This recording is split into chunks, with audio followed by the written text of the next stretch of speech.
Welcome to రాజనీతి.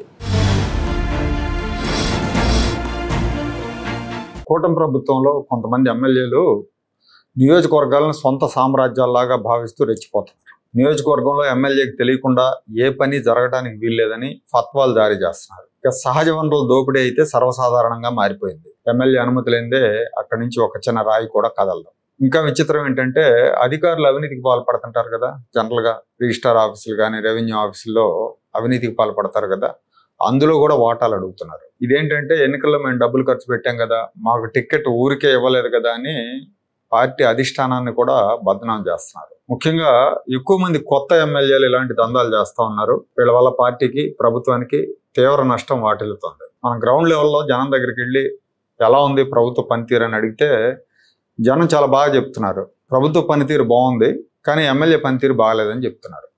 చంద్రబాబు నాయుడు గారు ఎప్పుడు ముఖ్యమంత్రిగా ఉన్నా ఇదే ఆన్సర్ వస్తుంది జనం దగ్గర నుంచి. ప్రభుత్వం బాగుంది, ఎమ్మెల్యేలు బాగలేదు.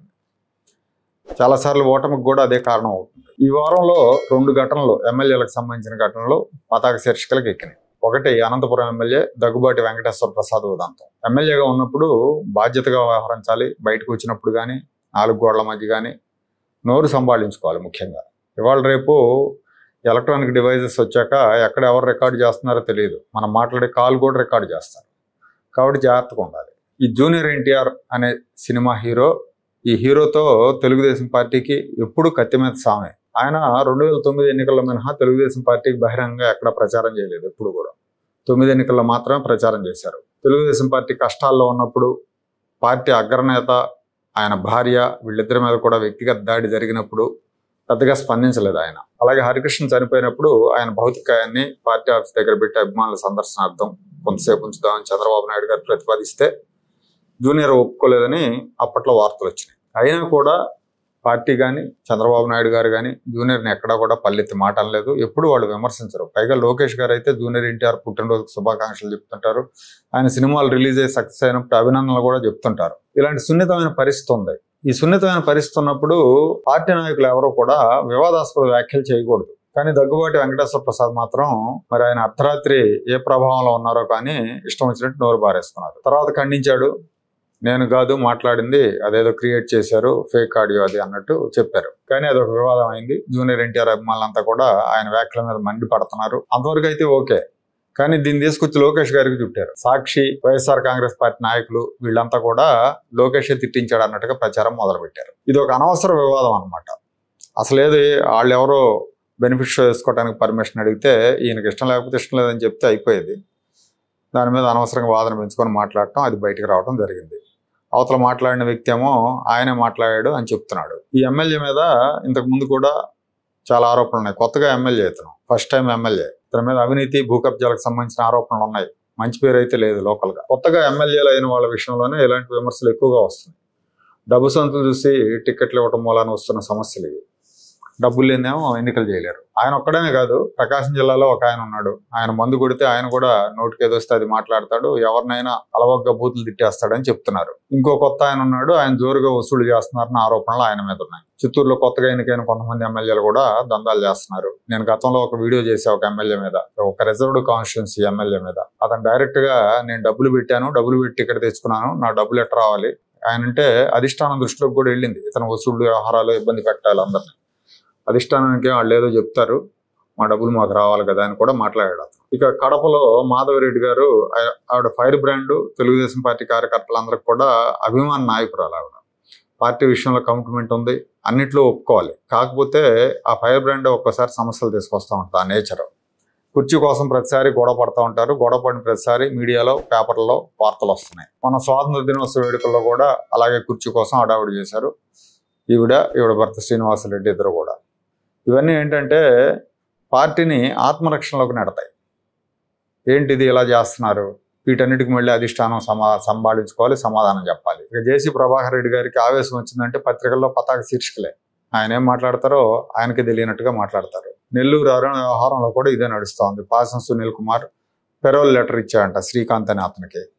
ఎలా ఇస్తారు, ఎందుకు ఇస్తారని విమర్శలు వస్తున్నాయి. కృష్ణా జిల్లాలో కొత్త ఎమ్మెల్యేల్లో కొంతమంది ఏకపక్ష పోకలు పోతున్నారని, కొంతమంది ఏమో విపరీతమైన కరప్షన్, అవినీతికి పాల్పడుతున్నారని ఆరోపణలు ఉన్నాయి. ఓ ఎమ్మెల్యే అయితే లబ్ధిదారులు ఉంటారు కదా, ప్రభుత్వ పథకాలకు సంబంధించిన లబ్ధిదారులు, కేంద్ర రాష్ట్ర ప్రభుత్వాలకు సంబంధించిన లబ్ధిదారులు వాళ్ళకు వచ్చే వాటిలో కూడా కమిషన్లు అడుగుతున్నారన్న ప్రచారం ఉంది. నెల్లూరు జిల్లాలో అదే పరిస్థితి. కొత్త ఎమ్మెల్యేల అవినీతిని కథలుగా చెప్తున్నారు. కొన్ని చోట్ల మంత్రులు కూడా వివాదాస్పద వ్యాఖ్యలు చేస్తున్నారు, వివాదాస్పద వ్యవహారాల్లో పాలు పంచుకుంటున్నారు, అవినీతితో వార్తలకు ఎక్కుతున్నారు. నిన్న బుడ్డా రాజశేఖర రెడ్డి ఇష్యూ తీసుకున్నాం. శ్రీశైలం ఎమ్మెల్యే మామూలుగా 9 గంటల తర్వాత ఫారెస్ట్ లోకి వెహికల్స్ రానివ్వరు, అటవీ శాఖ సిబ్బంది గేట్లు మూసేస్తారు. ఎవరైనా మనం శ్రీశైలం వెళ్ళేవాళ్ళం, ఇటు దూరణాల వైపు నుంచి వెళ్ళినా, అటు హైదరాబాద్ వైపు నుంచి వెళ్ళినా కూడా అదే పరిస్థితి.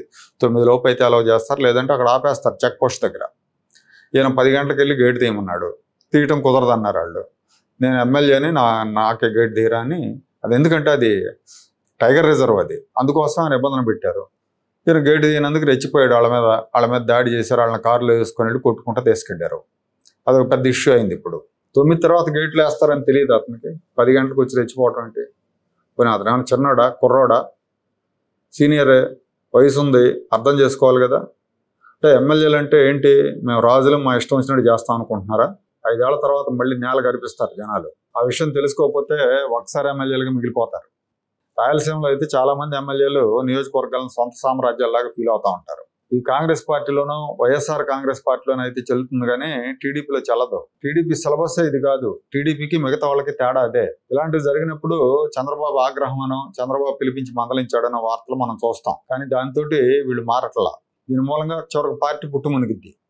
పార్టీ మునగటంతో పాటు రాష్ట్రం కూడా మునిగిద్ది. ఎందుకంటే అవతల ప్రమాదకరమైన ప్రత్యర్థి ఉన్నాడు కాబట్టి. చంద్రబాబు నాయుడు గారు కూడా రొటీన్ మందలింపులతో సరిపెట్టకుండా కొరడా జలిపించాలి. ఒకప్పుడు ఎన్టీ రామారావు గారు పార్టీ అధ్యక్షుడిగా, ముఖ్యమంత్రిగా ఉన్నప్పుడు క్రమశిక్షణ రాహిత్యాన్ని అసలు సహించేవారే కాదు. కఠినమైన చర్యలు తీసుకునేవాళ్ళు. పార్టీ నష్టపోతుందని తెలిసినా కూడా ఊరుకునేవారు కదా. ఇంకొంతమంది ఉంటారు వేరే అభిమానులు, వాళ్ళు ఏమంటారంటే వైసీపీ వాళ్ళు చేశారు కదా, అప్పుడు వాళ్ళు చేశారు, అప్పుడు బాగుందా అని అంటారు. అసలు వైసీపీకి టీడీపీకి తేడా అదే కదా. టీడీపీ ఓటర్స్ కానీ, టీడీపీ అభిమానులు కానీ సాఫిస్టికేటెడ్గా ఉంటారు.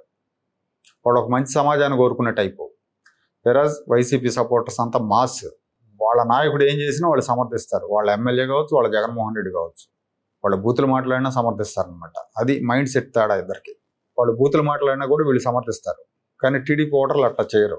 అది తేడా ఇద్దరికి. కాబట్టి చంద్రబాబు నాయుడు గారు ఇంతకుముందు గతంలో కార్యకర్తల శిక్షణా శిబిరాలది బాగా నిర్వహించేవారు. ఇప్పుడు కూడా కార్యకర్తలకు శిక్షణా శిబిరాలు నిర్వహించాలని చెప్తా ఉన్నారు. కార్యకర్తలకు కాదు శిక్షణా శిబిరాలు నిర్వహించాల్సింది, ఎమ్మెల్యేలకు నిర్వహించాలి, పార్టీ నాయకులకు నిర్వహించాలి, పార్టీ సిలబస్ బోధించాలి, పార్టీ లైన్ ఏంటి, పార్టీ నేచర్ ఏంటి అనేది ఈ కొత్తగా వచ్చిన వాళ్ళందరికీ అర్థం అవ్వాలి. అలాగే తప్పుడు పనులు చేసేవాళ్ళు, క్రమశిక్షణ లేని వాళ్ళ మీద కఠినంగా చర్యలు తీసుకోవాలి. ఈ విషయంలో తాత్సారం చేయకూడదు. చర్యలు తీసుకోవడానికి భయపడాల్సిన అవసరం కూడా లేదు. సైకిల్ గుర్తు లేకుండా వీళ్ళు ఇండిపెండెంట్లకు పోటీ చేస్తే ఒక్కొక్కటికి 2-3 వేల ఓట్లు కూడా రావు. అది వాళ్ళ బలం. పార్టీలో ఉంటేనే వాళ్ళు గెలిచారు. కాబట్టి వాళ్ళు పార్టీని పీకేదేం ఉండదు. నష్టం జరగకుండా ఉండాలంటే చర్యలు కఠినంగా ఉండాలి.